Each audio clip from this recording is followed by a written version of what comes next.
for them. And I'm pretty sure they will bounce back. I'm giving them energy, you know, because I'm always for the dark horse. But I think it's a very positive sign. Yeah, it can always be risky to just change up completely just because something didn't work against one team, and that team is on fire right now. I mean, CDEC is really crushing, so I don't think that C9 needs to change their strat. I like VG bringing back the Rubik AA duo. AA is a hero that we really haven't seen that much, but he's actually a really strong roamer in combination with someone that you can actually get some right clicks off. Rubik, Vengeful Spirit, for example, and we've seen some Shadow Fiends get away with a ton of farm. This time, Shadow Fiends is on Dire. They have a strong mid, and they have a double strong support duo. Yeah, and later on, of course, stopping the IO from doing any forms of heals on the Gyrocopter or Shadow Fiend, whoever he's tethered to. That will have a big impact as well. Will make the fights a bit shorter, that's for sure. Yeah, removing the Brood as a 5th pick here. It was quite smart because I'm pretty sure they were still thinking of the Brood. It could have helped them a lot as a pocket pick, but especially because they have the last pick. But it's not going to be an option now with awareness from It FY. would have been a devastating pick against Rubik and AA, who really don't want to face up against that early on. Lina being the only one who really likes that matchup. I wonder what C9... Oh, they can remove Ember. That's true. That could be a fighting carry that suits here. Still plenty of magical damage though until you really hit that late game, similar to Luna when you add your physical. Well, if you're playing against Cloud9, at some point you kind of have to play late game. And that's the pocket pick, the How Spectre. The global strat is real from Vici. And they really started picking Spectre when How joined because he's such a great Spectre player. He's always been. I'm excited for this. Spectre is one of my favorite heroes to watch. Despite her being farmy and slow, her ulti, I mean, you can contribute every time you have it up, and that's more than many carries do, actually. Cloud9 have a big opening, a really big opening, because Spectre is not also his physical damage dealer. I think they need to get something that wants to group up as well, and when they get those BKBs on Gyro and SF, they just go and push towers.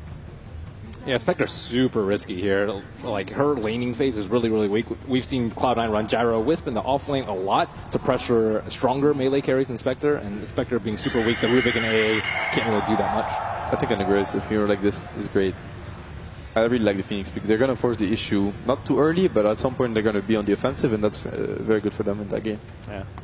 Okay, thank you very much. We will be returning to the analysis desk at the very end, but now time to go over to our commentary team for the final game of the day. That's right, I'm Capitalist. I'm joined by Blitz, Cloud9 versus Vici Gaming. As you can see, we've got some rabid fans on both sides of the table, but one of these sides of fans is going to be walking home pretty sad because we are in our last series of the night, and it is an elimination match, Blitz. Yeah, it's kind of crazy too. It's C9 versus Vici Gaming, both teams that you would never have expected either of these teams to be in the situation that they are. Cloud9 is a consistent top 5 finisher in most tournaments. Vici Gaming throughout the year looked dominant at various stages, and the fact that one of these teams have to go home and have a chance to play against MVP Phoenix, who already waits for them in the top 8, is pretty absurd to me. All right, so we have our game started here. What I love about this first game between Vici Gaming and Cloud9 is that we've got some signature heroes on both sides of the table. So let's run over them, shall we? Eternal Envy is going to be playing as Gyrocopter Misery. Signature hero for him, probably one of the best Banes in the business. We've got, of course, Big Daddy No Tail on his Wisp. Mid is going to be Fada playing the SF, and that just leaves Bone 7 playing the Phoenix. But here's another one. Vici Gaming, they've got Hal playing the Spectre. Blitz, what did you think about that last pick, Spectre?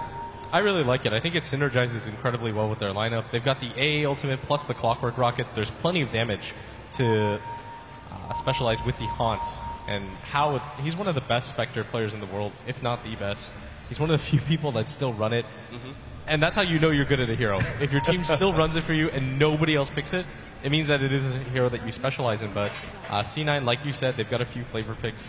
An interesting thing about Bone 7's Phoenix, apparently, I mean, No Tail was a god at the hero, and so he actually helped them a lot in learning it. Oh, wow, look at that. FY already grabbing the very early counter ward against Cloud9 in that top rune spot. FY is going to be playing Rubik, of course, probably one of the best Rubiks out there in the world right now. Cloud9, we're actually going to have an early level 1 fight over the bounty rune. Fada's already setting himself up. Hal's going to challenge him. Meanwhile, Eyes, though, he's locked inside of the cogs with Misery. That's not a place he wants to be, and he'll be giving up first blood. Misery, though, the turnaround kill for Vici Gaming. So they did snag the bounty rune there on Hal, but gave up the first blood in the process. And that top bounty rune is actually still there. All 5 members of both team went down to the bottom. Looks like Bone 7 is going to be the one to snag it. And Bone 7 has a pretty absurd start. He got the first blood last hit. He's about to get a bounty rune. Halfway to level 2. This is going to be so difficult for Ice to recover, who decided to go for the boots build. But Bone 7, knowing that he was going to be in the safe lane, opts for a much less defensive build. This is a lot better for the lane, just because Ice only has 1 set of regen, and that clarity is not going to help him in this lane. Whereas Bone 7, 2 sets of regen, immediately going for the Tranquil boots, which he already has pretty much. Yeah, that's going to be huge, the fact that he can pick up boots right away. And this matchup is not terribly favorable for the Clockwork either, right? Because the big thing about Fire Spirit slowing down your attack speed so drastically is that Ice, if he uses cogs at the wrong moment and he's Fire Spirited up, he can't actually get out of his own cogs. Oh yeah, I guess that's a really good way. I didn't think that. It's going to be hard for him to deal with this lane regardless, just because of the advantage that he started out with. Giving a hero first blood, especially your offlaner, and I guess in this case it's the safe lane is going to help so much as Ice already has a lot to deal with. But in this bottom lane, I mean, this is the interesting thing for me. How often do we see the IO played in the safe lane? But already grabbing Big Daddy. He's so far away, but the right click is still there. And now Misery is trapped up against 3 heroes. He will be able to run down river and will be fine. Judging that, they've already lost their Wisp. Is it still worth it? Cloud9 running an aggro tri-lane here and leaving Bone 7 a favorable lane like this. Is the trade-off worth it, Blitz? I think they just kind of have to stick with it at this point in the game. Like, there's nowhere else for them to really go. The Bane can just rotate around, which I guess is the next best thing for him to do. And Super's being harassed pretty hard, and he's going to go for the rune at top, but Misery does want to try to get aggressive, but they have a ward right there. The problem right now is that FI denies the rune right in front of No Tail, and he actually really needed that. He started using most of his bottle charges. He only has 1 left, and how often do you see a lane with Gyrocopter tri-lane on tri-lane lose?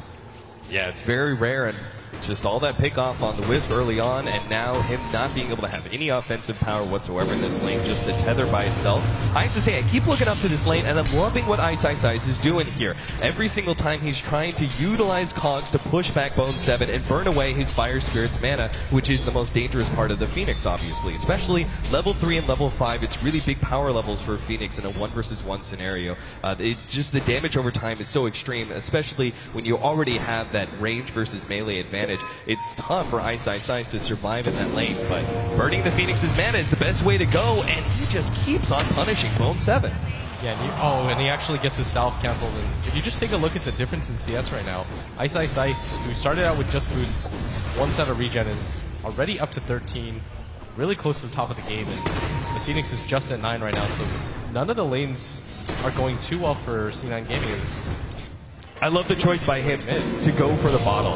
I think that is so smart, especially since he's already out of his regeneration. He seems to be doing very well for himself. He's keeping Bone 7. Oh, he's going to get aggressive here. Yeah, he tries to force it. The Phoenix Dive is there.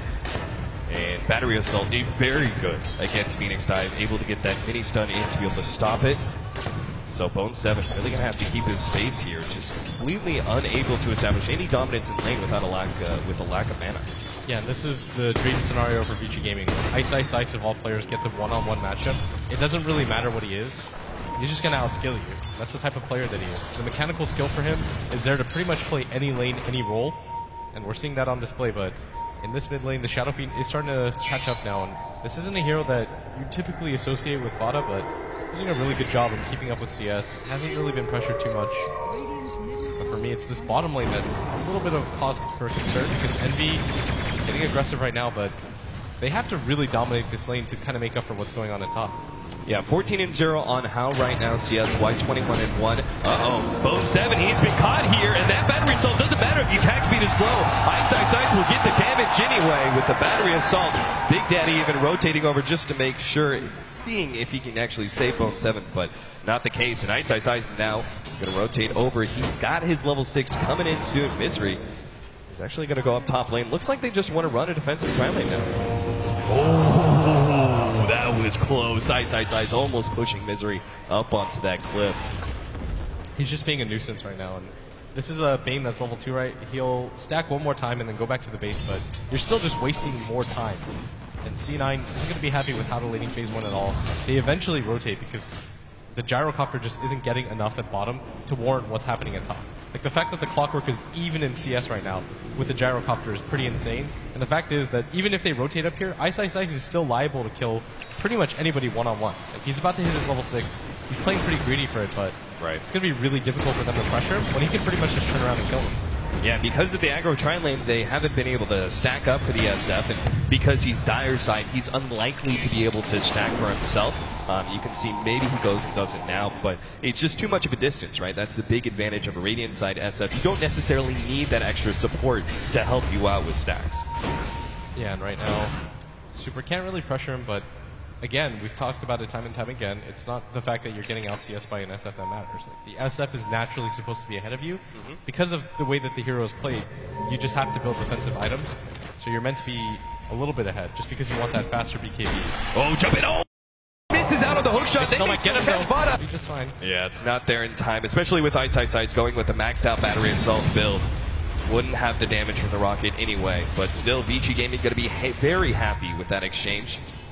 Already establishing dominance in the static part of the laning phase, and now as heroes start moving around, they still are finding openings. Honestly, to me, yesterday in the Navi game, Ice was a little bit disappointing. I'm used to just seeing him be the best offlaner in the world, maybe the exception to Universe, and I think he even said yesterday, he was like, thanks for carrying me, team, but it seems like today, shoot on the opposite. Raise 1, raise 2, raise 3, all on the mark. Vada secures the kill on House Spectre. They shut him down. So the movement of the VG Gaming supports leaves Hal a little bit open, and Cloud9 do pounce on that opportunity. And they immediately smoke, and this means that FY is probably going to get caught out here. He's the one that's going to tank this. Misery is in position. He doesn't have the mana for sleep. They might actually just turn this around. Oh, they Misery's going to go down, and Bada's running forward, though. Yeah, they're going to have FY easily caught out by Eternal Enemy. The question is, can they get Super 2? Looks like a missed raise will ensure that Super gets back to the Tier 1 tower completely unharmed. So a simple one-for-one trade-off of supports. Not too big of a deal. Yeah,